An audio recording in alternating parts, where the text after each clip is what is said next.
Meus amigos, chegamos ao fim do nosso curso. Sejam bem-vindos à nossa última aula de um breve balanço sobre o que nós fizemos até agora e as conclusões a que chegamos até agora sobre Spinoza, do humanismo a Spinoza. Meu nome é Vitor Lima, eu sou seu professor de filosofia de hoje e de sempre, e isto não é filosofia.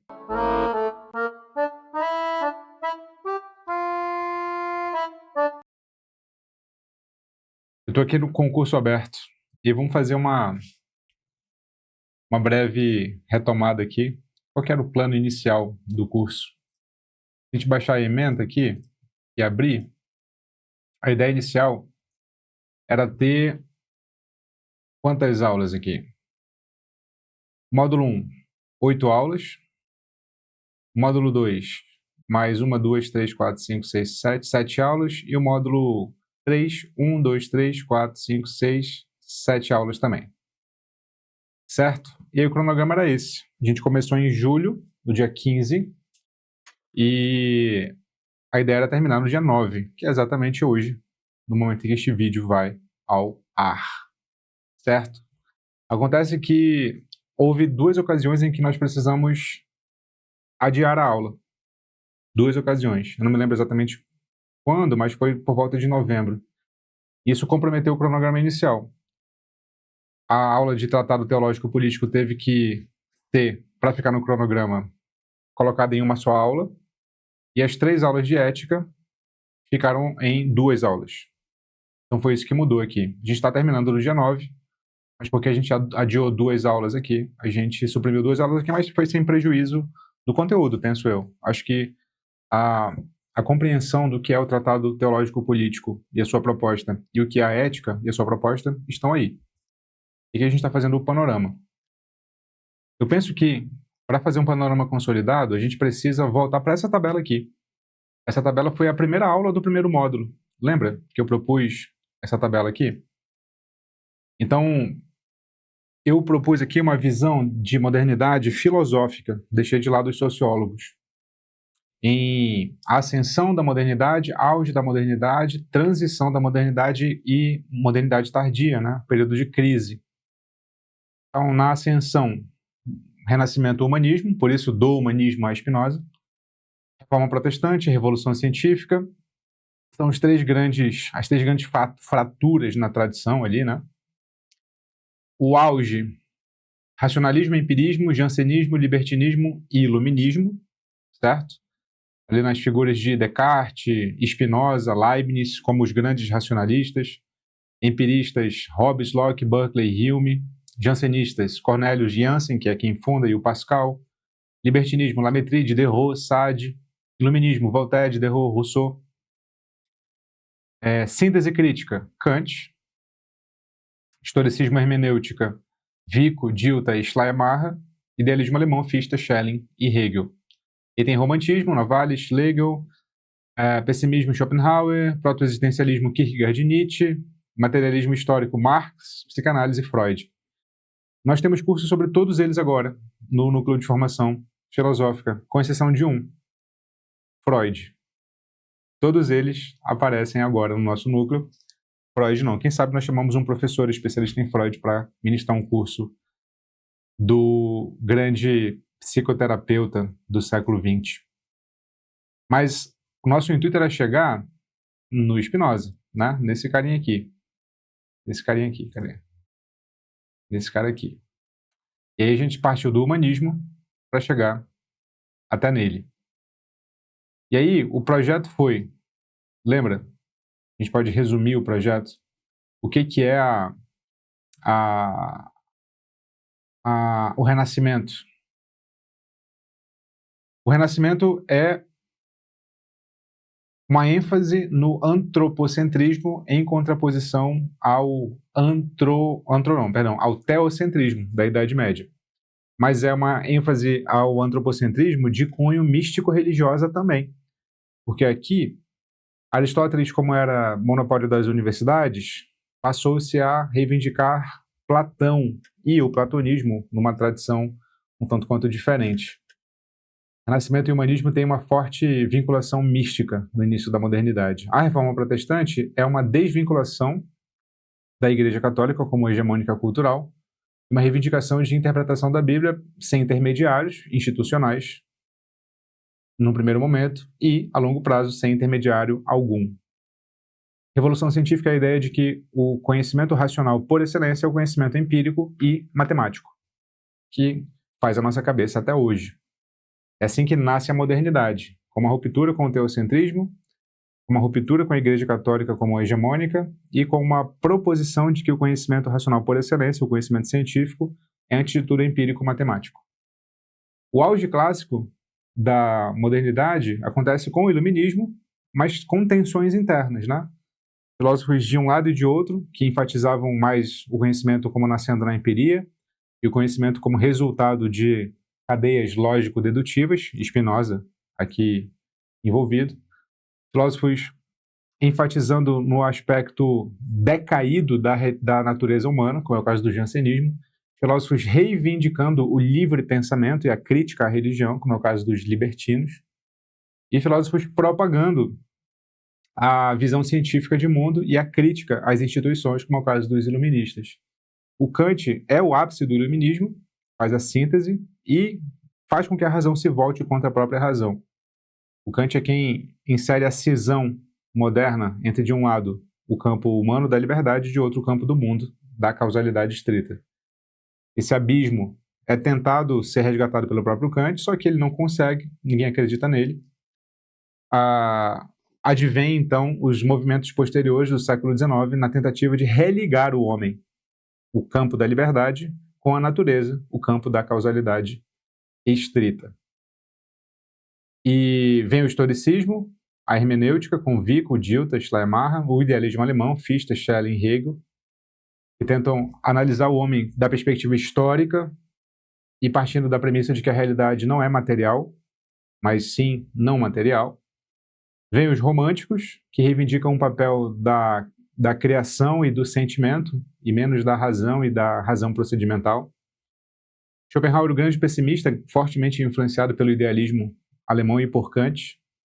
Vem os proto-existencialistas Kierkegaard e Nietzsche, que são difíceis de enquadrar, mas reivindicam, têm isso em comum, a preocupação, antes de se preocupar com a realidade como um todo, se preocupar com a realidade singular existencial. Vem preocupações muito fortes com modificações sociais devido a injustiças sociais, no caso do materialismo histórico do Marx. E, na virada do 19 para o 20, começam os estudos de psicanálise da tentativa de entender a psique humana, partindo da premissa de que a consciência não é que é um vizinho, é que tem um inquilino que manda mais que ela na própria casa, que é o inconsciente. E essa é a grande ideia aqui da modernidade. E aí a gente pode ir para o panorama dos contemporâneos de Spinoza. A gente fez ali um panorama, fez tabelas para cada um deles. Vocês lembram disso? Fez do Locke, quem foi o primeiro aqui? O Leibniz, né? A gente fez tabelas para comparar cada um deles aqui. Não é o caso de passar tabela por tabela, porque isso ficaria repetitivo. Vocês têm disponível isso aqui. Mas a ideia é localizar o Spinoza como uma alternativa moderna bastante sui generis, bastante particular. O Spinoza é enquadrado como um racionalista no sentido de que ele tem uma crença absoluta na razão. A realidade para o Spinoza não tem coisas escondidas, ela é completamente reconhecível pela razão. E, no segundo sentido, o tipo de raciocínio que ele privilegiava não era o empírico, era o lógico-dedutivo. Então é que ele escreve a sua obra maior, a Ética, como se fosse um escrito de geometria. O Spinoza era um racionalista nesse duplo sentido, do modo como ele procedia no pensar e na sua confiança extrema na razão. Paradoxalmente, ou nem tanto, quando você para entender, ele é o filósofo que enfatiza a importância dos afetos, e não só da razão. O homem é afetivo por excelência e a vida humana digna de ser vivida, se a gente puder falar assim, é a vida humana em que os afetos estão regulados e não negados. Uma vida humana que enxerga a realidade sub specie eternitatis, da perspectiva da eternidade. Enxerga a realidade no seu todo e não parcialmente. Conhecimento falso para o Spinoza é conhecimento parcial. É você enxergar o momento em que você está na sua vida agora e confundir esse momento como se ele resumisse a sua vida como um todo. Quando você enxerga a totalidade da realidade e as leis que compõem a realidade e entende a inevitabilidade do que acontece com você, você se liberta. Você se torna livre, porque ser livre não é fazer o que dá na telha, ser livre é entender os nexos causais necessários que fazem com que você seja quem é. Ou seja, é entender a sua própria natureza, ou seja, é agir conforme a sua natureza já agiria. E, portanto, quando você se alinha com a sua natureza, você é livre. Livre não é voluntarismo, ser livre não é ser voluntarista, ser livre é se alinhar com a própria natureza, afastar o pensamento disforme, parcial, falso, e cultivar um pensamento claro, que é o pensamento das coisas como elas são na sua totalidade. Esse é o Spinoza. E, além disso, o Spinoza manda a lição para quem quer refletir a existência, como eu divido a filosofia. Vocês lembram? Eu divido a filosofia em metafísica, epistemologia, ética e existência. Metafísica é a teoria da realidade, em seu sentido mais fundamental. Epistemologia é a teoria do conhecimento, como conhecemos a realidade. Ética é a teoria de como nós devemos nos comportar, uns em relação aos outros. E existência é como nós devemos conduzir a nossa vida singular. Para chegar na existência, o Spinoza passa por todos os caminhos.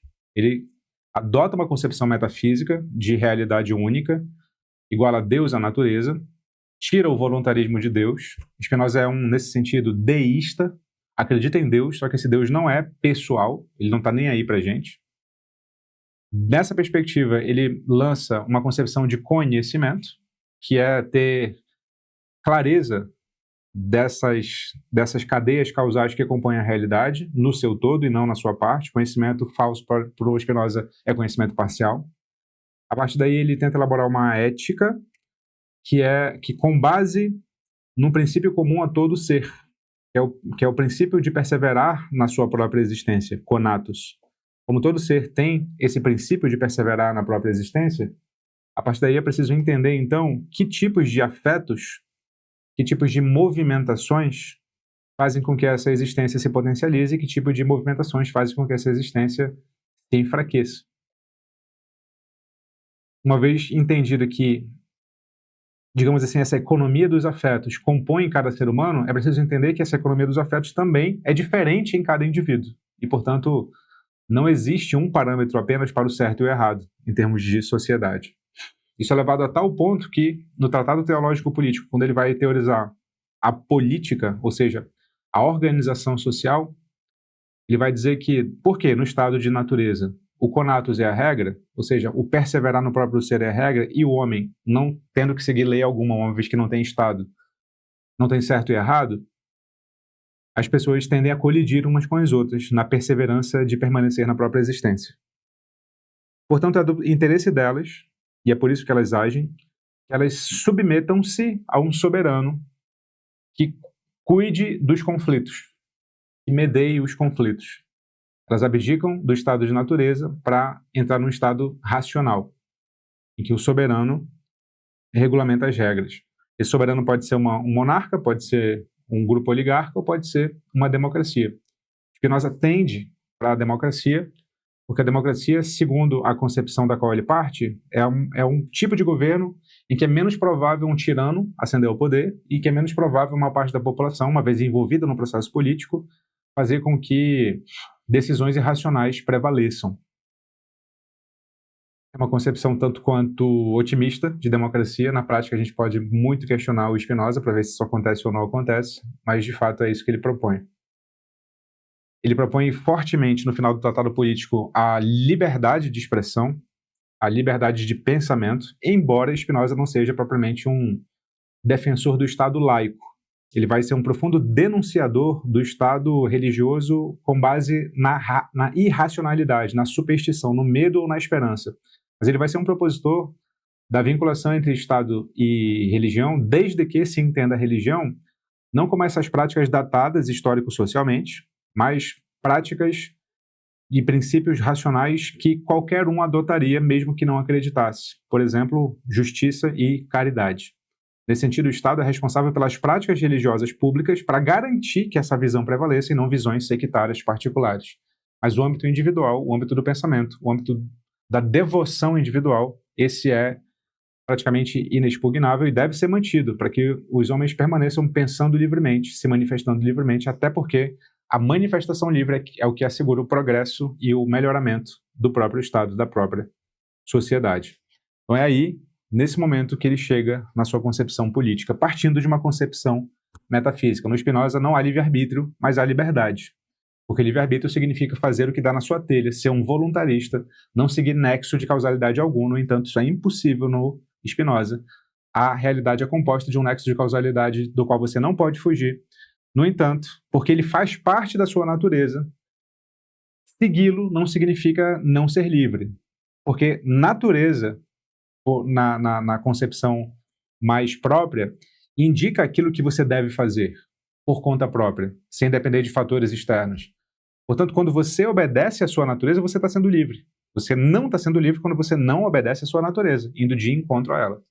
Portanto, apesar de não ter livre-arbítrio, voluntarismos que não seguem nexos de causalidade, há liberdade, porque liberdade é seguir a própria natureza. E nada mais razoável nesse sistema do que afastar-se dos pensamentos que deturpam a natureza e se aproximar dos pensamentos que vão ao encontro da natureza, para que a sua vida esteja fluida, fluindo conforme tudo deve fluir. Eu resumiria o pensamento do Spinoza dessa maneira, e localizaria ele assim na modernidade. Ele é um pai do iluminismo, no sentido de defender liberdade de expressão. Kant vai bater muito nessa tecla.